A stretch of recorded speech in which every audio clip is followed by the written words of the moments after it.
Hi everyone and welcome to the Bondi market wrap for the start of April 2023. Now, CoreLogic came out last month saying that for the first time in 10 months we've seen an increase in property prices around Sydney. However, if you read into the information supplied, it's for two factors. One, that we are at about 25 to 30% less stock on the market, and also migration is saying that it's helping prop up the market, which is pushing up prices because people are coming back to Sydney instead of renting, they're purchasing and pushing up the values. Now, in regards to the amount of stock which is in our market right now, for our Bondi marketplace, we're about 35% down on stock for the equivalent time last year. The Easter selling period is a really strong market traditionally. At the moment though, we are at about 54 listings for the three suburbs, Bondi, North Bondi and Bondi Beach. And to give you an understanding, if you want to buy a house or a semi, you've only got 9 opportunities. There's only 9 houses and semis available to purchase right now. So a lot less stock on the market. The buyer demand is still there. I had a property in Mitchell Street, North Bondi this month come on the market, and within 6 open for inspections, we had 57 groups through the home, and the guide was 3.8 to 4 million. A lot of the buyers that we are talking to at the moment are saying, I can't really see that the market's come off too much and there are no bargains around.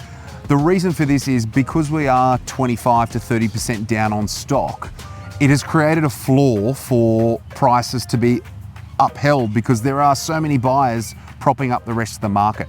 We haven't seen that huge oversupply hit the market that they're talking about for rushing of forced sellers. So because there is less stock to look at and a higher demand for buyers, they are essentially creating a price point where properties are not dropping below because everyone can see that they're exceptional value. And also when you walk through and open for inspection, there are many people at the property.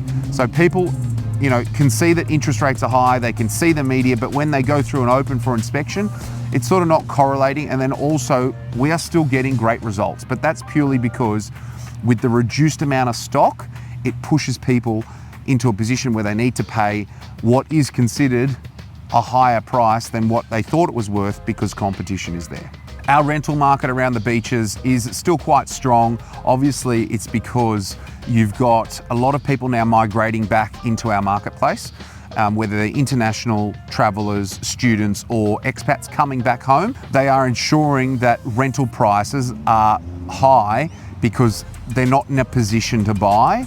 And with the changes recently in the legislation around bidding tenants up, you're seeing that most vendors are putting a property slightly higher than what they anticipate it could lease for because we're not allowed to bid the tenants up anymore. This month there were 42 registered sales on RP data.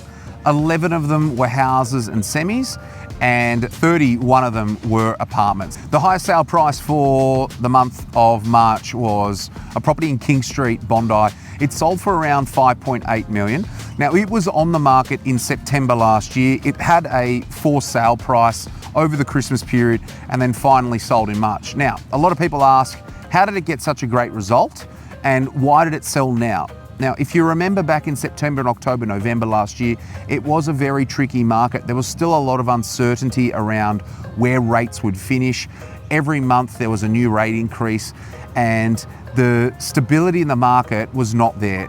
Fast forward to now, the market is extremely stable. I would say that buyers are more confident than ever in purchasing. They understand the landscape, they understand the interest rate environment, and they're ready to purchase. So that gave them confidence on where the value should be. And after a period of time, it did sell. Apartments have leveled off. We did see at the tail end of last year and at the start of this year, apartments dropping in value, but now they're pretty consistent. You'll see a lot of the sales are hovering around that early 1 millions for a 2-bedroom without parking, and then something with parking will sell for around 1.5 to 1.6. So that's now consistent.